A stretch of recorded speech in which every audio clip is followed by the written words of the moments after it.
मित्रांनो, भारतात आपलं घर कोणत्या जिल्ह्यात आहे किंवा कोणत्या तालुक्यात आहे हे आपल्याला ठाऊक असतं. पण तुम्हाला माहिती आहे का, की अमेरिकेमध्ये आपल्यासारखे तालुके ही कॉन्सेप्टच नाहीये. म्हणजे इथली सिस्टम नेमकी कशी चालते, ते मी तुम्हाला एका मिनिटामध्ये सांगणार आहे. तर भारतात आपली जी साखळी आहे ती कशी असते, तर राज्य, जिल्हा, तालुका आणि मग गाव येतं. पण अमेरिकेमध्ये हे चित्र थोडंसं वेगळं आहे. तर ते कसं पहा, तर इथं स्टेट नंतर डायरेक्ट येतं ते म्हणजे काउंटी आणि ही काउंटी आपल्या जिल्ह्यासारखी असते. पण अमेरिकेत तालुक्याचा कोणताही कन्सेप्ट नसतो.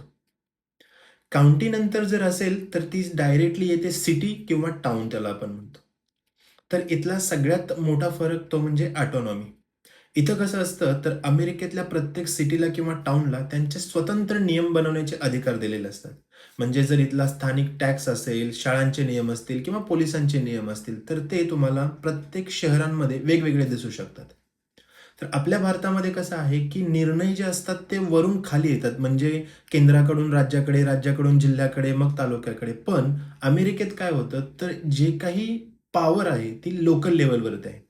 म्हणून तुम्हाला इथं अमेरिकेतील प्रत्येक शहरामध्ये, प्रत्येक सिटीमध्ये स्वच्छता दिसेल, काटेकोरपणे पाळले जाणारे नियम दिसतील. तर हा फरक आहे.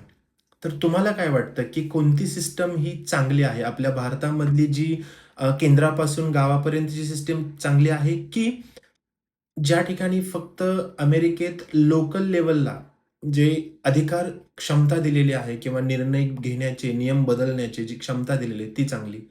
तर मला कमेंटमध्ये नक्की कळवा.